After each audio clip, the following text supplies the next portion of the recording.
first question that I have for you. Mhm, You talked about this notion of social death. mhm. And I was wondering if you can talk more to what exactly that is and what is the connection to social death and fat phobia? Yeah.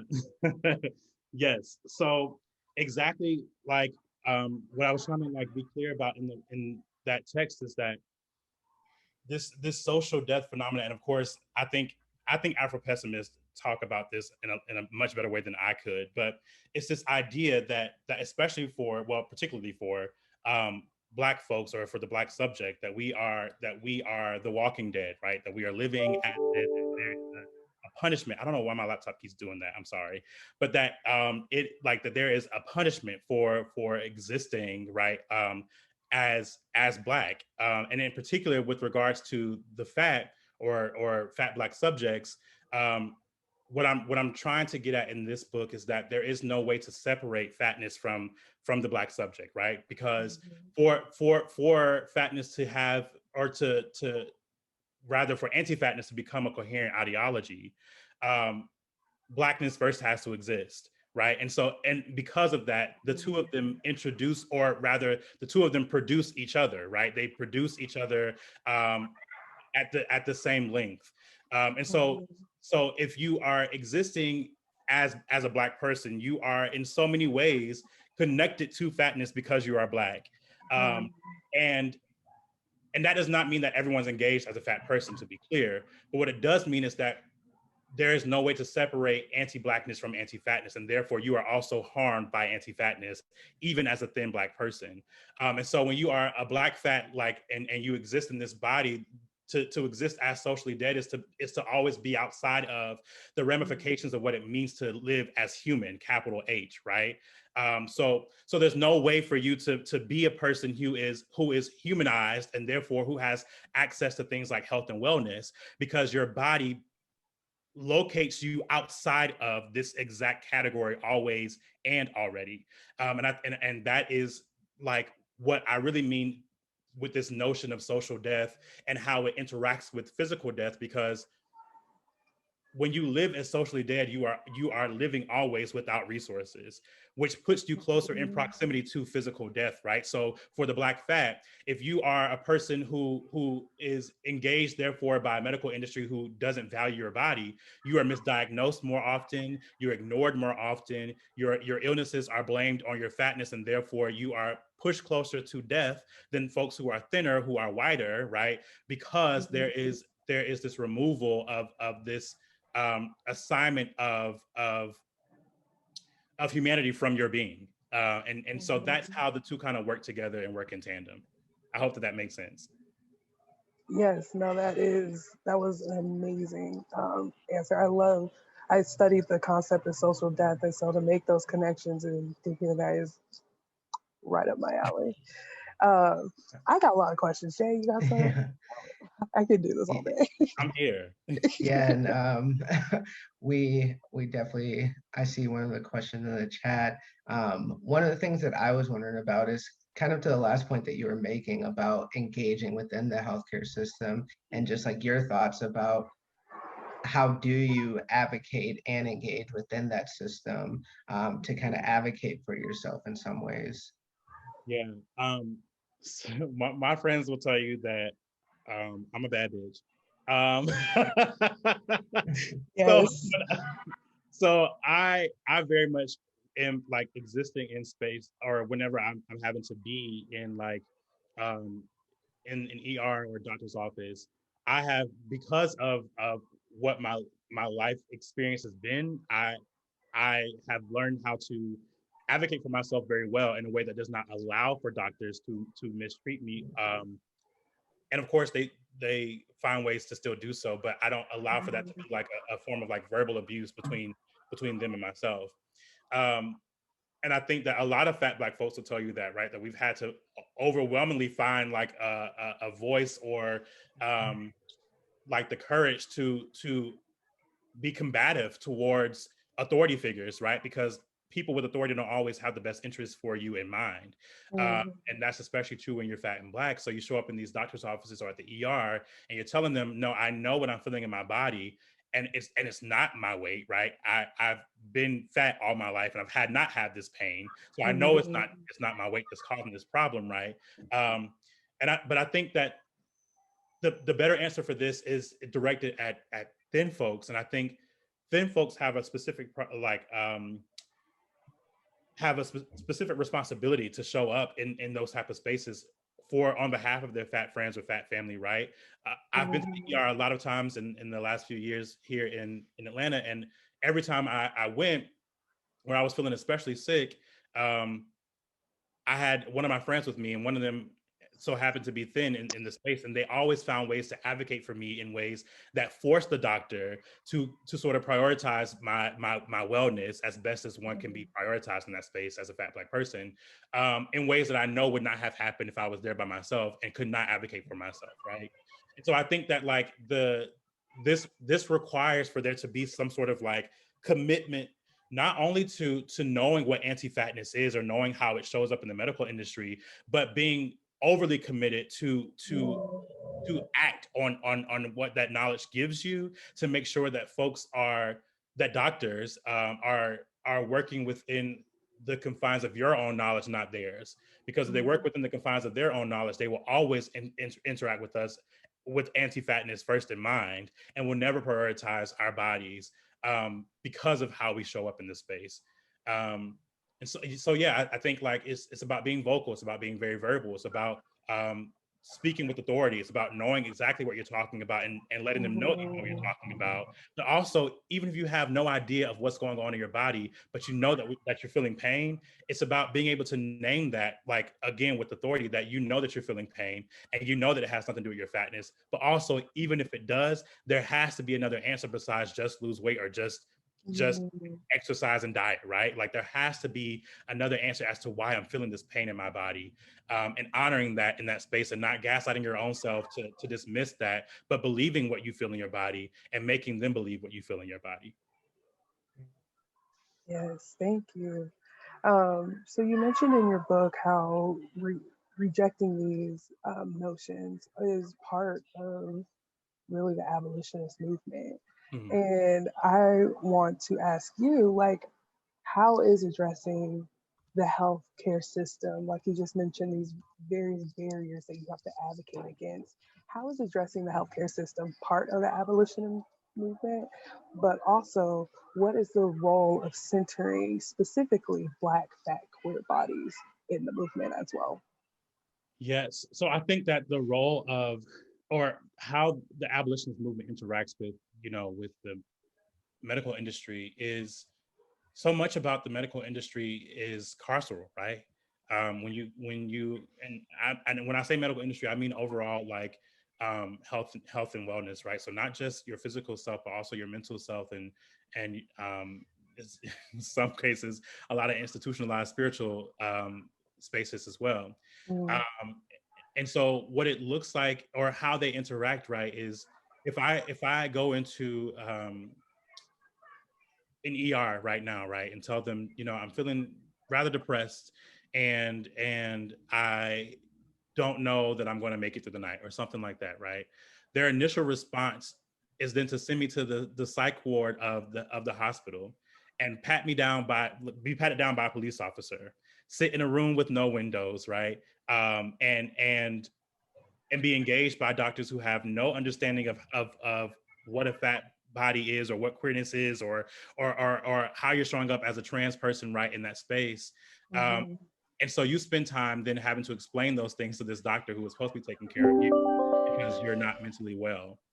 And I think that is like that is an example of of why it's important for the abolitionist movement to be interacting with healthcare or with the medical industrial complex, or rather be committed to destroying the medical industrial complex, because medicine, because it is built on the back of the Black or the Black fat of the slave, right? It is intended to produce this type of like carceral state of being that forces you then into this, like, into interacting in some way with a policing of your body or a police institution or mhm, something that forces you to then be removed from this ability to actually receive help for your pain, because you are being policed in a very particular way.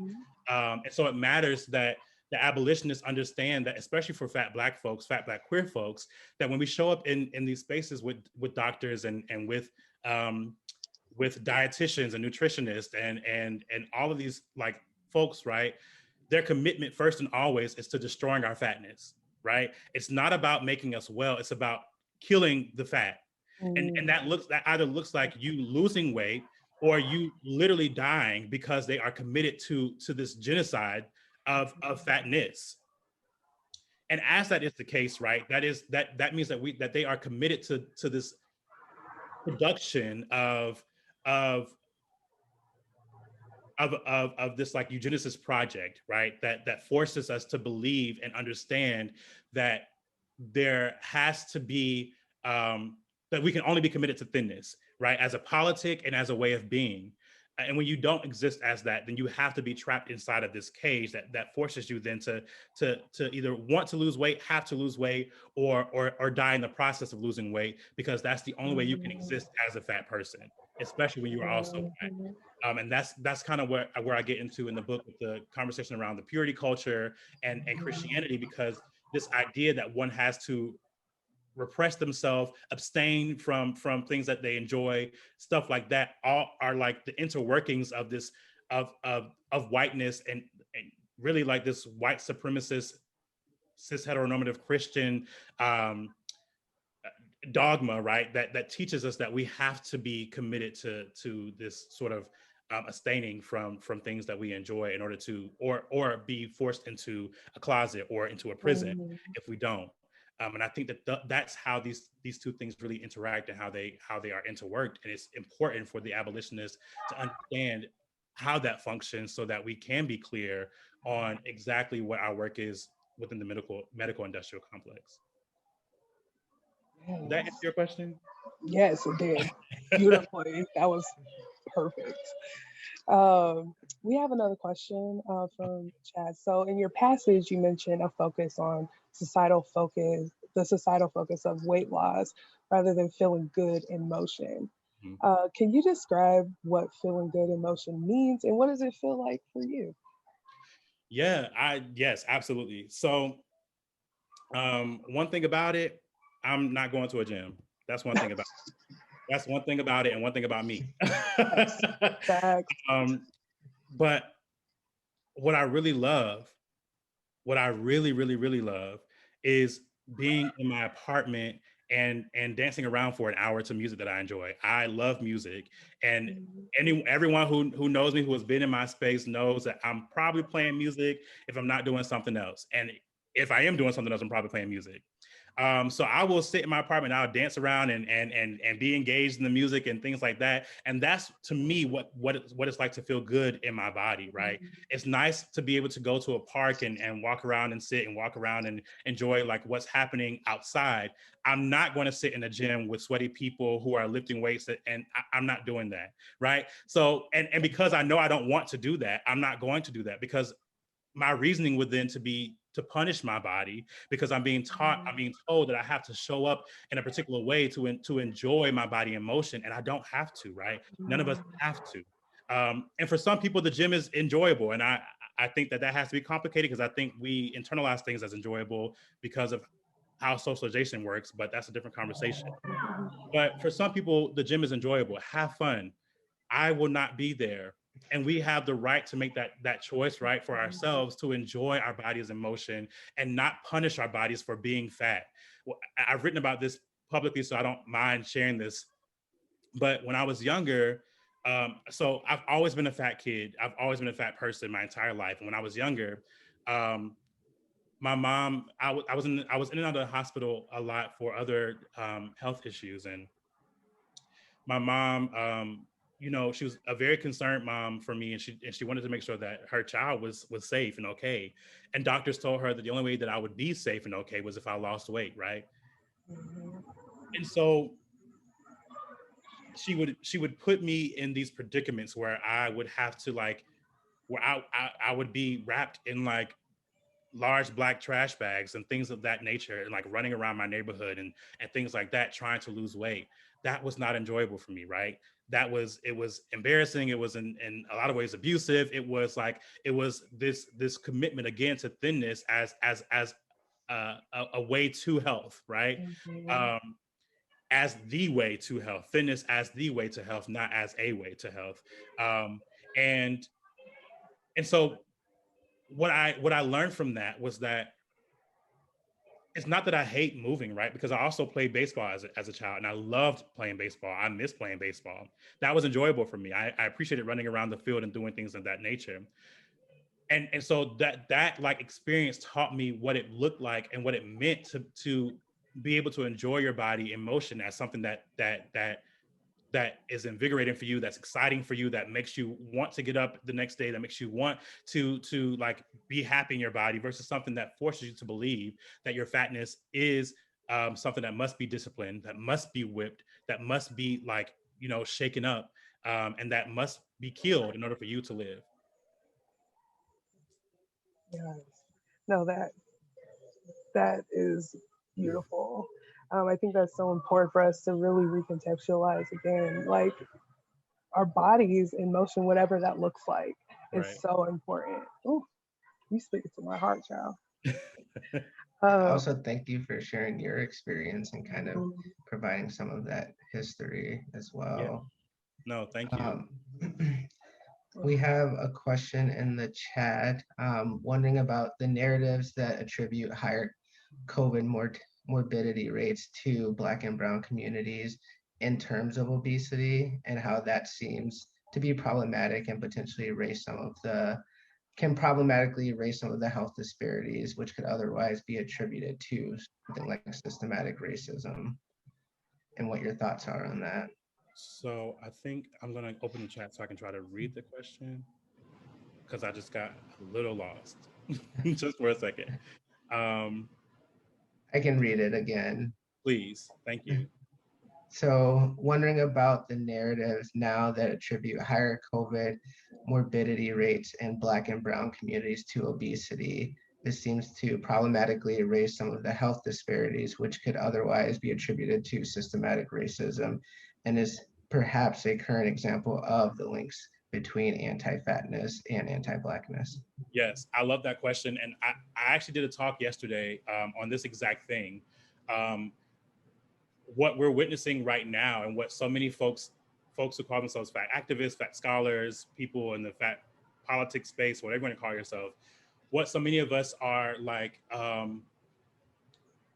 recognizing now are like very similar patterns that we've witnessed in years past, right? So, in the book, in another chapter, I talk about um, how the obesity epidemic even becomes a modern coherent ideology, right? That's being pushed, and that's happening through the CDC. In 2004, the CDC releases a report that names that fat people are dying at alarming rates. That 400,000 fat people are dying a year, and that obesity, quote unquote, has now surpassed tobacco as the number one killer of Americans. They eventually, a year later, come back and recant that statement. But by the time that they do that, right, media had taken off with this number. The government had funded scientists with ways to cure or combat obesity, and in so many ways, the people who stood to benefit from that type of reporting had already done so, right? So the obesity epidemic was already underway. Politicians were already writing policy to find ways to, you know, really fix obesity, right? From and it dates back to even before 2004, but 2004 is really like where things come online. But Clinton, Reagan, Nixon, all of these folks are doing like working overtime in their presidency to try to combat obesity, while also combating or leading the war on drugs. And I talk about in the book how those are interconnected. But but so what this means is that right now with this pandemic, we're witnessing exactly how the CDC is using the very same structure to promote this very same idea, right? From the very beginning, they've been saying obesity is one of the leading causes of deaths in the folks who are dying by COVID. Over 500,000 Americans have been killed by this virus, and we know, right, that not every single one of those Americans are fat, right? We know that. And yet that doesn't matter, because what matters is that people have this commitment, and that science is being funded, right, to promote that if you are fat, you are therefore, right, like that your fatness is therefore like the cause for your illness, and therefore causation, correlation, all the things, y'all know that. And so we're witnessing that again. We saw the very same thing. Someone reminded us yesterday in 2009 with the H1N1 virus, right, or the swine flu. We saw that very same thing with how they promoted this idea that the people who were harmed the most were fat folks because of their obesity. And so it's on a loop, right, where white supremacy and anti-Blackness uses the very same tools to promote this idea that that our fatness is what's leading us to our deaths, and not the very things that lead to us being discriminated against, right? So it's not the misdiagnosing of our bodies or our illnesses. It's not the fact that we don't have health care. It's not the fact that we're unemployed. It's not the fact that we don't have housing. It's not the fact that we're dealing with anti-Black violence. None of that is what's affecting us. What's affecting us is our fatness, right? What's killing us in the middle of COVID is our fatness, not the fact that people are losing their jobs every day. We're in the middle of an eviction crisis, right? We're in the middle of COVID having various variants and things of that nature. That doesn't matter. The stress of that doesn't matter. Our bodies being overwhelmed by that doesn't matter. It's our fatness alone that is affecting how we are being impacted by COVID. And again, this has been the blueprint for how they've interacted with our bodies for decades. And so yeah, I think that like the question I think is brilliant, because a lot of fat folks are talking about what the consequences of this will be in 5 to 10 years, right? And there will be consequences for this. We've witnessed it over and over again, where fat folks will have to deal with more hurtful policy, right? More funding to science to argue that we are dying because of our fatness, that our fatness alone is what's producing this harm towards our bodies. And how that's going to show up through this eugenicist project, this anti-Black project, this anti-fat project in the next few years. So yeah, I think like it is going to be a major issue, and something that folks are going to have to be actively combating, because the CDC has been releasing things for the last year that has been very targeted towards fat folks. And yet and still, we have yet to see as full of a public response to that. And if we don't see one, we will have the very same consequences in the few years to come. Yeah. Wow. Thank you. I think, yeah, that's so important. We definitely don't want to repeat history. Like we just went through this, like you said, with the swine flu. Remember those conversations and Yep. all of that. And so it's kind of like deja vu watching the same shit Right. happen again. Excuse my language, but it's like, what the hell? We have another great question that I'm also interested to hear your thoughts on. Anti-diet and weight inclusive health programs like HAES, intuitive eating. Are these just replicating that violence of healthism?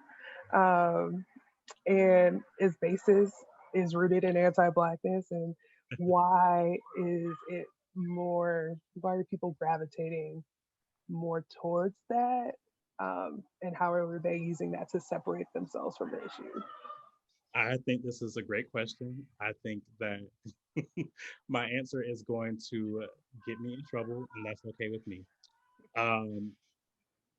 So my answer is, I don't know that I would say that it's necessarily replicating this issue with healthism that I talk about in the chapter, but it absolutely is not combating anti-fatness or anti-blackness, right?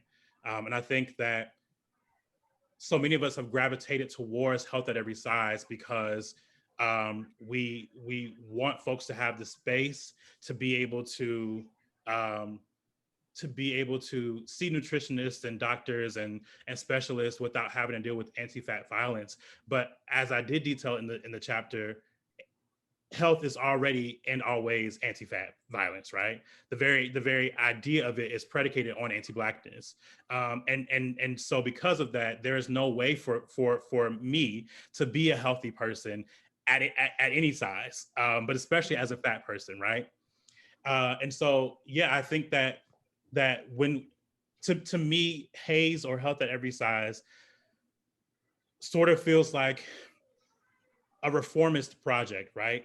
Where it's not committed so much to the destruction of the medical industrial complex so much as it is committed to a restructuring of the very same prison that we have already been caged in, right? It reminds me so much of Angela Davis's book where she talks about In Our Prisons Obsolete, where she names, like prisons were the reform. Everyone talks about prison reform, but prison was the reform in response to just what people were before, just having us like an immediate execution, right? And then we get to the penitentiary. That was reform, and yet it becomes just as violent as the execution because it is enslaving people into their deaths, right?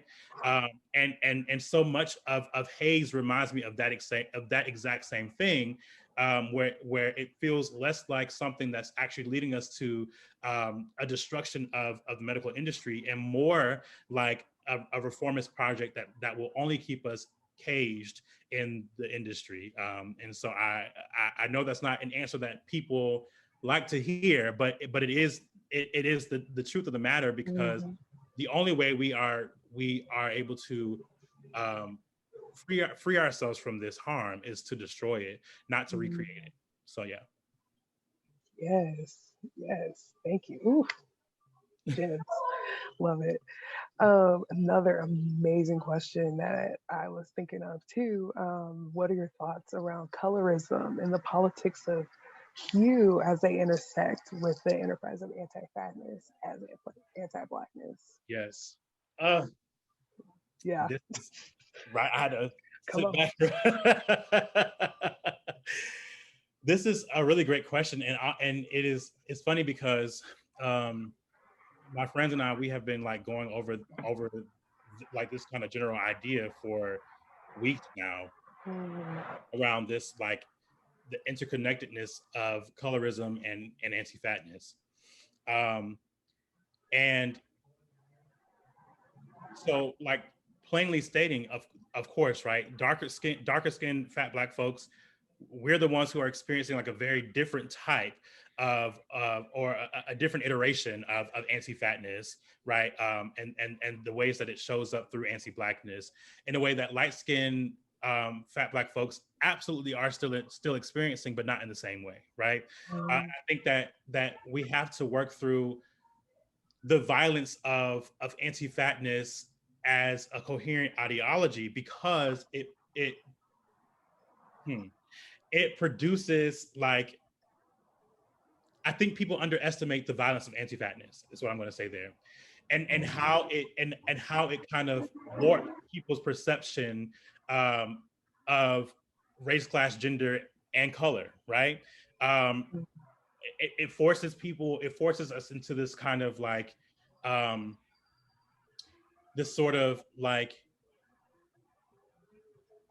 undoing of our other identities, while also pushing us into those very same identities. It's a really weird complex, because it's dual in a sense, right? Where we have to show up in a very particular way, where it produces this violence onto our bodies, while also removing us from the violence of having particular identities. So what I mean is that a light-skinned fat person will experience anti-fatness and will experience the harms of ugliness, capital U, which is produced by anti-Blackness, right?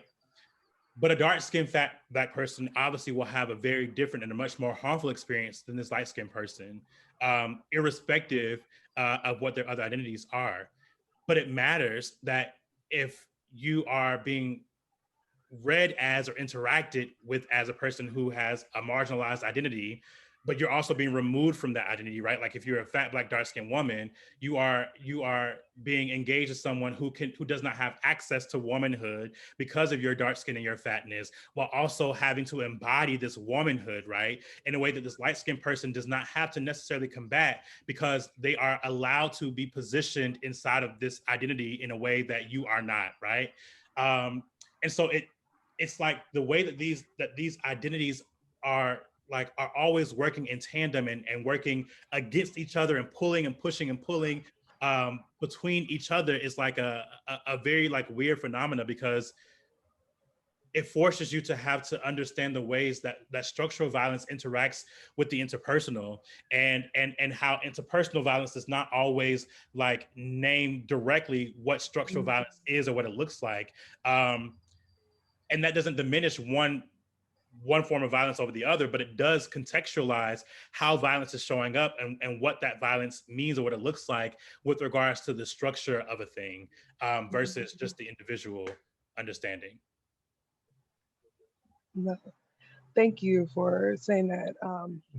So as the prevention education coordinator for the CARE program, a big part of my job is to not just teach folks about consent and sexual violence, but really dig into what is gender-based violence and Yes. how it is rooted in so many other identities come and create these experiences. And it's not just our interpersonal relationships, but it's also reflective of the systematic Right. power dynamics that are also happening, and those happen at the same time Yep. to each other. It's so complex. So Yep. I appreciate It's you so saying wild. that. It's when you sit and think about it, it's just like, And like, it's so weird to think about how you even come up with all these things to be working like this. And yeah, it's wild. yeah, no, that's, I'm glad we're all on the same way. Another question, someone's wondering if you can say more about, oh yes, love this question. Say more about the body positivity movements as an iteration of a kind of pleasure activism that might or might not actually address anti-fatness. Oh, that's a great question. This is my best friend. Okay, come on, best friend, you did that. Question, so I think that's hilarious. But yes, I would love to answer that. And actually, I will also say that the first chapter in my book also answers this.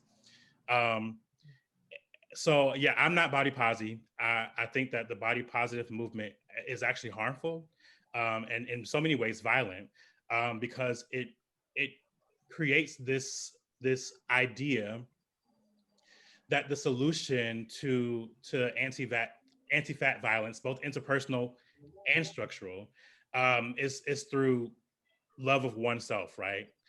Um, but what that then does is it creates this idea um, where one has to be removed from the ability to be insecure or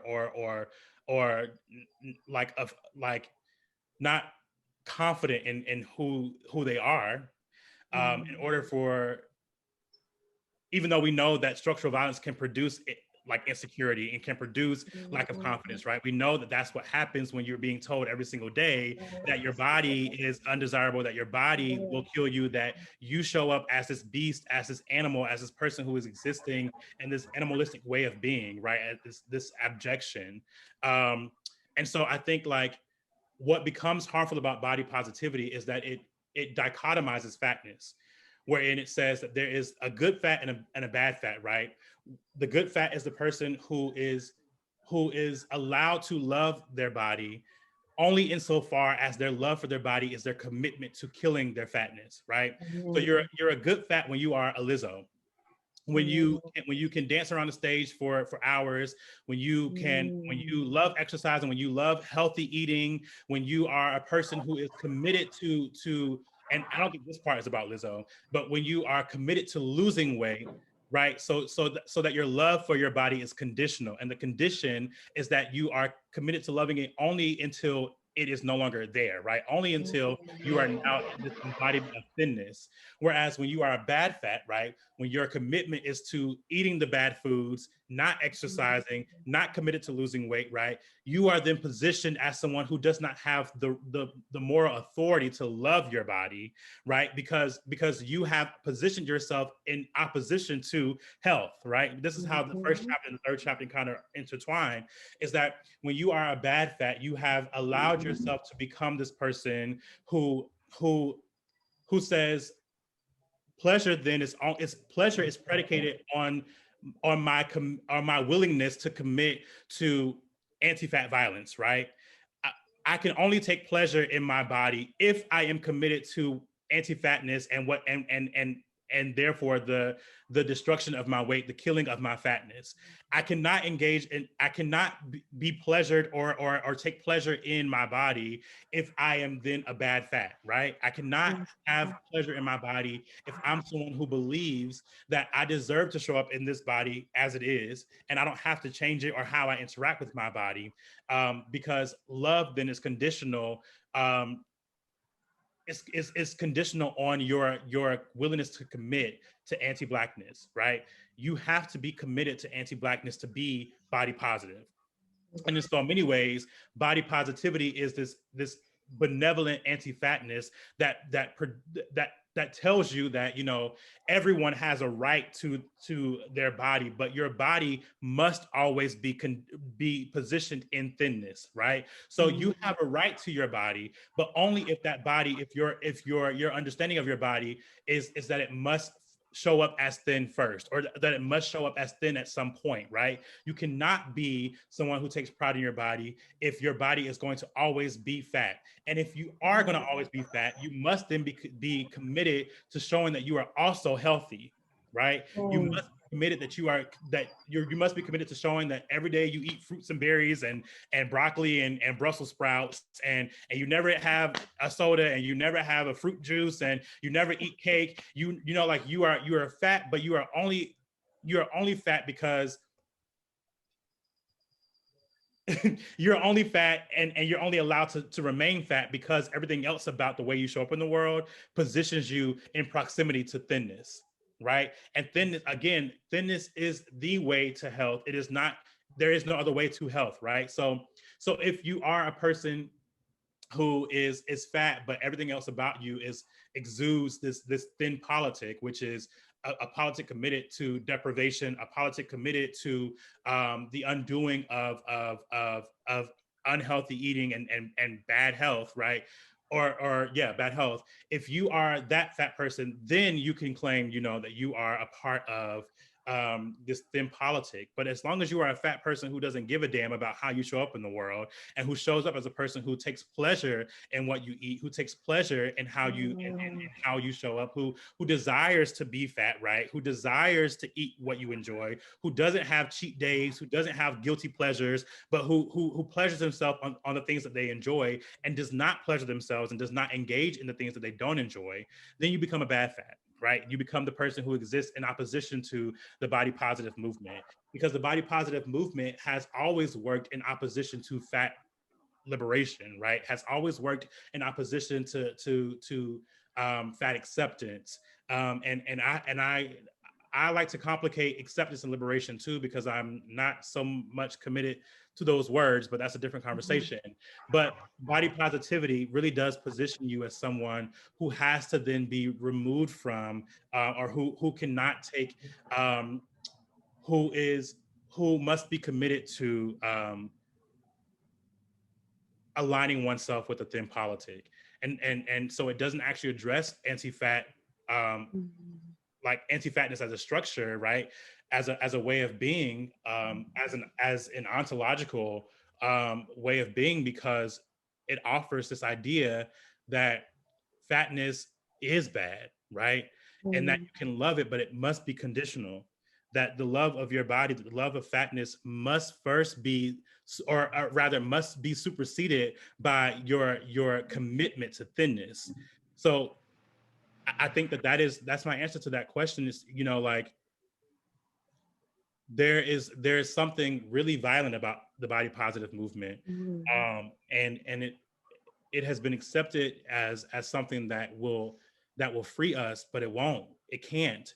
its commitment in so many ways is like health at every size. It is committed to this sort of like restructuring of harm in a way that says that everyone experiences body shaming, but not everyone, or rather that everyone experiences body shaming, that body shaming then is the structural violence, but not anti-fatness, right? So now the thin light-skinned person or the thin white person can post online and say, I'm body positive and y'all can't, I've been picked on all my life for being thin, and there's no structural analysis around fatness because body positivity says that there is room for everyone to talk positively about their body. Only if you are committed to thinness, right? So we will console you if you have been harmed as a thin person, and we will console you if you have been harmed as a fat person who is trying to lose weight. But you cannot be consoled. You cannot be shown up for if you are a fat person who does not want to lose weight, who will not lose weight, who cannot lose weight, right? Which is the violence of and this interconnectedness between ableism and anti-fatness, because so many fat folks cannot lose weight because of disabilities. And that is to say that weight loss then is supposed to be something that you do when you are when you are non-disabled, and if you are therefore disabled, then you cannot be someone that we accept in body positivity either. So that's my answer to that question. I hope that that was an answer that you were looking for, Jatella. But I appreciate that question a lot.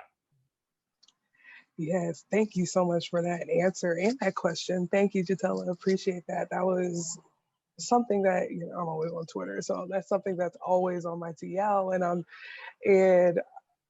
it's just a very interesting where that shift happened, where now everybody is body positive, and how that kind of allows people to separate themselves from the actual structural, like institutional harm that actually happens to certain bodies. Yeah. Oh, y'all come up with the question. Would you mind speaking to the thick versus fat distinction that is often used, and how it may reaffirm those same notions of anti-Blackness and anti-fatness? So I actually wrote a piece about the dichotomy of thick versus fat in 2017. And you can find it on my website.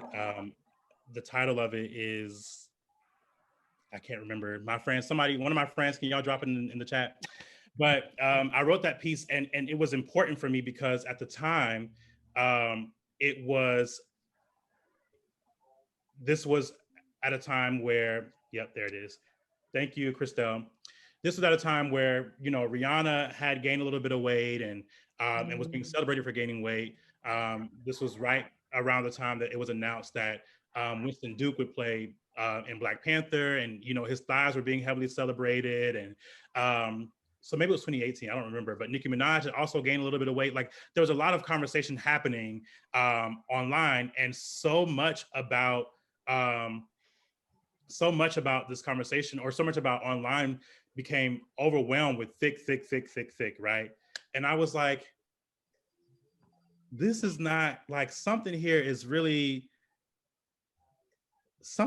working, right? Like I'm lost by this. And so I wrote about it. And so basically, yeah, thick, the word thick really positions people in proximity to a very specific pleasure economy. And by that, I mean that thickness rewrites the way that fatness shows up on one's body, right? Which is to say that how your fatness is distributed, how it's positioned on your body, determines who is thick and who is fat. We understand that all of these things are about fat, the tissue, right? You have fat tissue irrespective, but whether or not you are called fat is determined by how your fatness is positioned on your body, right? And so it does recreate this notion of this anti-Black violence that is anti-fatness, because it says that someone like a Monique circa 2004, right, is not able to be engaged as somebody who we understand as more than just a mother or a nurturing type, right? Or someone who is deserving of being seen as someone outside of just a mammy archetype, right? Because Monique did that amazing performance, you know, back in the BET Awards era where she performed Beyonce's song. I think it was Bootylicious. Crazy in I think love. Crazy in Crazy love. Love. Yes, yes, yes, yes, yes, yes. And to me, I look back at that performance. I'm like, this is a sexy performance, and she had to jazz it up and make it funny because she's a comedian.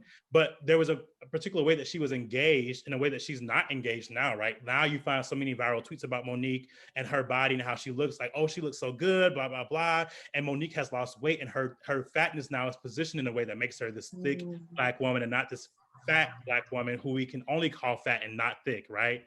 And in that way, there's something that happens when we look at an M'Baku, right, or a Winston Duke, where he is able to be engaged as this person who is sexy, desirable, even in a bigger and taller body, because his weight is distributed in a way that makes him desirable, that positions him in this pleasure economy, that says your gut is not doesn't hang over, right? That your cheeks aren't too fat, your arms don't flop, right? And because of that, we accept that you have thick thighs, we like the thick thighs, but everything else about you is proportioned right and just well enough that we can't call you fat, we won't call you fat, and we don't understand that to be violent, because we recognize that we won't call that violent because it can't be, right? Because to call that violent would mean that we affirm that fatness is, or anti-fatness is violent, and we don't call that violent because it can't be violent, right? Because if you're fat, you should just lose weight. But the violence of this, and I think this is the important part, is that even when you are positioned as thick as Winston Duke was, you still very much have to deal with the violence of yes, Jatella, thank you for Fat Girls. That was, I was going to bring that up in a second. But you start to see the violence of anti-fatness even as a thick person. And I'm going to use Winston Duke again because in Jordan Peele's movie Us, right? Winston Duke is in that film, and he is engaged as this character who has no brain, who has no real courage. He all his character was almost flat. It was almost a useless character. And the one moment we get of him where he is given a bit of a storyline in the space where he and Lupita are like, or he's trying to have sex with Lupita, right? And this is supposed to be a sexy moment. It turns into a moment of comedy relief, right? Comedic relief, right? This one moment where this one sex scene in this film, or this one seemingly sexy scene in the film, becomes one where his body is now something that brings us to comedic relief and not something that brings us to a moment of desire, right? Which says to me that even as a quote unquote thick person who is not fat, you still have to interact with anti-fatness in a particular way because of the violence of anti-fatness as anti-blackness, right? There's a way that you have to show up as a thick person, where your fatness has to be more muscular than it can be fat for you to be seen as something worthy of desire. And so I think that I keep using Winston Duke in this moment because I think that the the dual like agreement between those two roles, right? Where he gets to play M'Baku, who is sexy, who is masculine, who is hyped up to be this, literally a gorilla, right? Versus this character in Us, where he is supposedly a father, but he fails at being a father in that he fails at portraying this hyper identity, where he also fails in being someone who is um, able to be sexy, right? His sexiness has to be diluted with comedic relief. It's important because that there are tropes in films about fatness, especially as it relates to men, and where you have to be a Fat Albert, a Mark Henry, or a Winston Duke, and you are no more of those things. And again, going back to Fat Girls, right, where Monique gets to where there's an entire film around the fetishization of Monique's body, where she is not being engaged as this woman who is desirable, but being engaged as this woman whose body is worthy of being fetishized, and that fetishization being understood as desire, especially as it comes from a man whose body is muscular, who is showing up as someone who is the ideal person for a male body, aside from the fact that he is dark skinned, right? I think that colorism comes into play for both of, well, for him in particular, and why he was cast for that role. But it matters that she's engaged as this person who is desirable, and therefore desires her body, but the desire is only predicated on her being fat, not her body being what it is, right? Someone brings up her being a TSA agent, and the way that they made her the comedic relief, but they also made her a predator in that film, in the same way they made her a predator in the Parkers, right? She is cast as this predator, as fat Black folks so often are, and that's the difference between being fat and thick, right? Winston Duke would never have been called a predator for how he engaged his wife, because he had a wife, right? Nikki Parker in the Parkers, and also her character in Soul Plane, and also her character in Fat Girls, right, becomes someone who is not partner, who cannot be partnered, and therefore must be a predator. Either she is a predator, or she is the victim of a predator, right? That renders her body a fetish and not a desire. And that's the difference between the two. And I know that was a really, really elaborate answer, but I hope that it answered the question. And also, I hope y'all will read that piece from 2017, 2018, because it was, I think it does a better job of really being coherent in the response. But yes. No, that was an amazing response. Thank you for that amazing answer. Like, I'm so glad many of us were thinking about the same thing. I was thinking about Kim Parker because I've been watching the Parkers lately, and Soul Plane literally popped in my mind. Ever since I've seen that, even from a young girl, I was like, what is this? It was disgusting to me. Yes. And so thank you for laying that out. I want to be mindful of time. I wish we might have to bring you back, Sean, because this was just amazing. But thank you for allowing us to not just have this conversation, but sharing with us a part of your book that has inspired so much conversation. And remember to go ahead and pre-order it, y'all. The links are in the chat.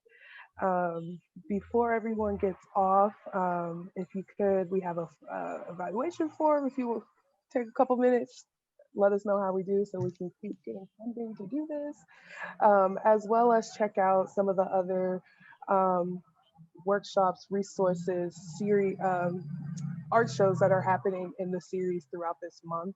We actually have a multimedia art show happening, so if you are creative and want to share, your art around these topics, feel free to share with us. But again, we want to thank you all for coming, for these amazing questions, commentary, and ultimately thank you today, Sean, for just your presence and the work that you do for so many of us. So appreciative of you, and just thank you.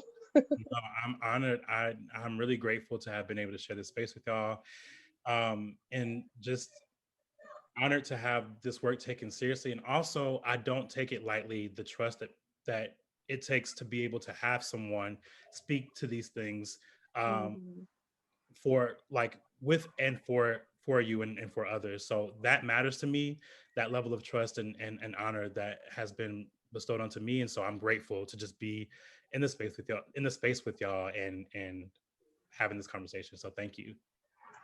Yes.